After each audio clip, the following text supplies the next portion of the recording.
శ్రీలంక సముద్ర తీరంలో భారతీయులు వలస వచ్చి స్థిరపడ్డ ఒక పల్లెటూరు. వాళ్ళు ఉండటానికి వీల్లేదంటూ స్థానికులు దాడులు జరుపుతుంటే ఏ క్షణంలో ఏం జరుగుతుందో అని ఆ పల్లె జనం ప్రాణాలు గుప్పెట్లో పెట్టుకు బతుకుతున్న రోజులు. మొగలాయిలు హిందువులు పెట్టే కష్టాలు చూడలేక జిజియాబాయి తన కొడుకు శివాజీకి విలువిద్యలు నేర్పించి వీరుల కథలు చెప్పింది. తన కొడుకులో పౌరుషాన్ని రెచ్చగొట్టి వాళ్ల మీద తిరగబడేలా చేసింది. అప్పటి మొగలాయిల సేనాధిపతిగా అఫ్జల్ ఖాన్ అని ఉండేవాడు. వాడు పొడుగ్గా 7 అడుగులు ఎత్తున రాక్షసుల్లా ఉంటాడు. వాడు కూడా శివాజీని ఏం చేయలేకపోయాడు. అందుకని సంధికని పిలిచి కౌగిలించుకున్నట్టు నటించి వీపులో కత్తితో పొడిచాడు. అమ్మో, శివాజీ చచ్చిపోయాడా? లేదురా, శివాజీకి ఉక్కు కవచం ఉంది. ఇనపగోళ్లతో అఫ్జల్ ఖాన్ గుండెని 2గా చీల్చేశాడు. అది చూసి జనం ఛత్రపతి ఛత్రపతి అని శివాజీని పొగిడారు. ఛత్రపతి అంటే ఏంటమ్మా? తన కోసం తను బతికేవాడు మనిషి, నలుగురు కోసం బతికేవాడు ఛత్రపతి. తర్వాత ఏమైందమ్మా? తననంత వాణ్ణి చేసిన తల్లి కోసం శివాజీ పెద్ద కోట కట్టించి బంగారు ఉయ్యాలు చేయించి అమ్మని బాగా చూసుకున్నాడు. నేను కూడా పెద్దయ్యాక నీకోసం పెద్ద మేడ కట్టిస్తానమ్మా. నీకు ఈ కష్టాలు ఏవీ లేకుండా చేస్తాను. నేను మహారాణిలా చూసుకుంటానమ్మా.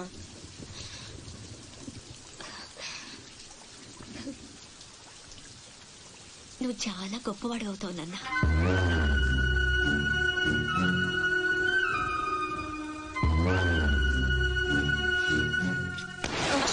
నువ్వేంట్రా మామకి ఇల్లు కట్టించేది? పోయి మీ అమ్మ కట్టించుకో. అశోక్, ఏమిట్రా మాటలు? అందరూ అంటున్నారు వాళ్ళమ్మ చచ్చిపోతే నాన్నకి నిన్నిచ్చి పెళ్లి చేశారంట.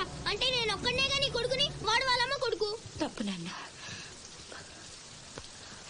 రామలక్ష్మణులు కూడా ఒక తల్లి బిడ్డలు కాదురా. అన్నదమ్ములంటే వాళ్ల గురించే చెప్పుకుంటారు. మీరు కూడా అలాగే కలిసి ఉండాలిరా. మీరిద్దరూ దెబ్బలాడుకుంటుంటే నేను భరించలేనురా. అది నాకు చావు కన్నా పెద్ద శిక్ష.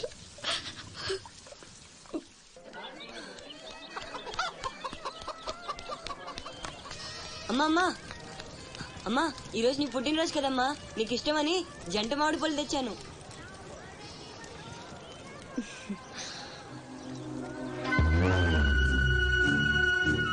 అమ్మ కోరికలన్నీ నీకే తెలుసురా. పండు చాలా బాగుందన్న. ఎక్కడి నుంచి తెచ్చావు? సత్తన్న తోటలో దొంగతనం చేసి తెచ్చాడు. ఏరా, దొంగతనం చేసావా? లేదమ్మా.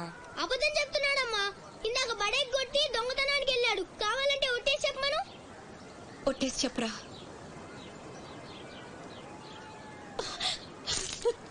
దొంగతనం చేస్తావురా? నువ్వెంతో గొప్పడు అవుతావని ఊహించుకున్నాను.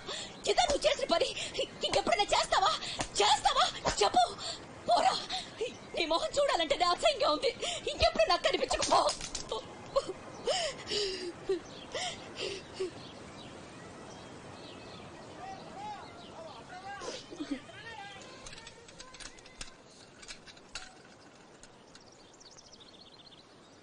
పుల్లయ్యగాడు ఊరగాయకు వందకాయ అడిగాడు, ఇచ్చావా? ఇచ్చాను. సత్తన్న, ఏంటమ్మా? మా పెద్దబ్బాయి వీటిని మీ తోటలో దొంగతనం చేశాడు.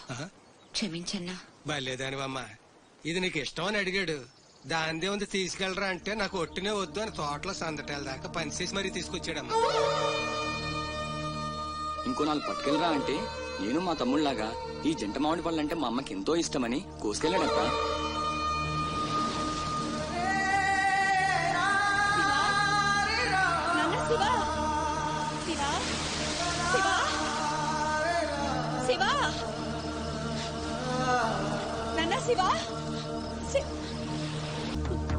కట్టుబట్టలతో దేశం వదిలిపోమంటూ స్థానికులు దౌర్జన్యానికి పాల్పడ్డారు. పల్లె భగ్గున మండింది.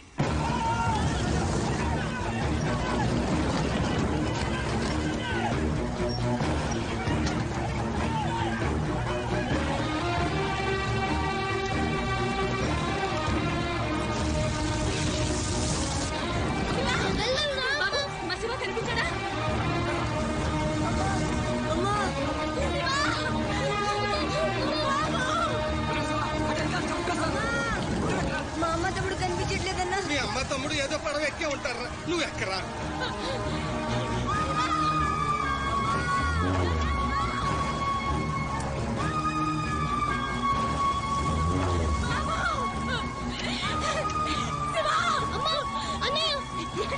అక్కడమ్మా లోపల ఉండిపోయాడు.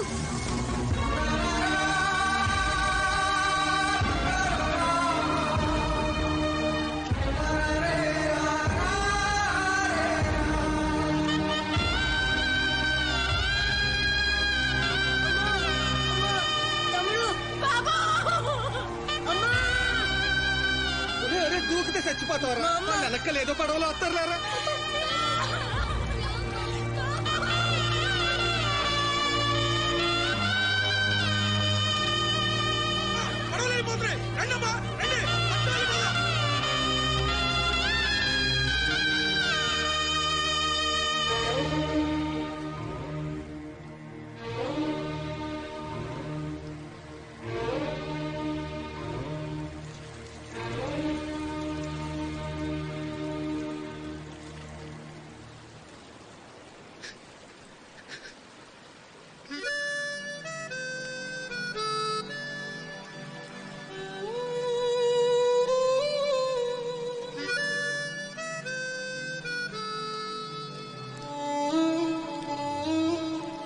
నా పేరు భద్రం.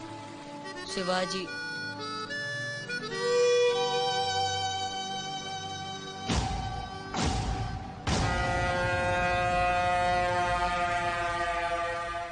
బాజీరావు గారు, వీళ్లతో కలిపి ఇప్పటి వరకు వెట్టి చాకిరీకి అదే మీరు చేరదీసిన కాంతిసీకుల సంఖ్య 3000కు పైమాటే.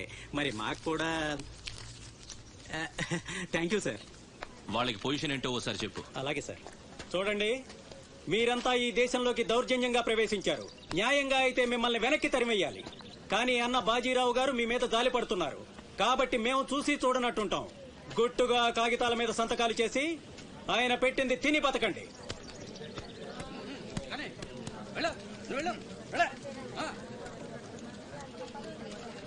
తెల్ల కాగితాల మీద సంతకాలు ఏంటండి? ఇదంతా మోసం. మాకు తెలిసా మాత్రం మేము చదువుకున్నాం. ఇక్కడ కాకపోతే బయట ఎక్కడో పని చేసుకు బతుకుతాం. మేము సంతకాలు పెట్టమండి.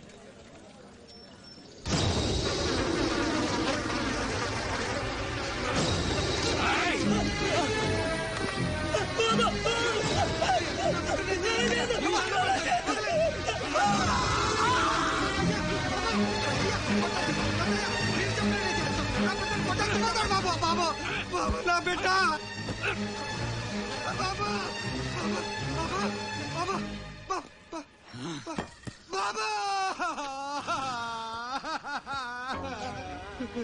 ఏయ్, చూశారుగా, ఎదురు తిరిగినోడు చావడు, వాడి వెనకున్నోడు చేస్తాడు.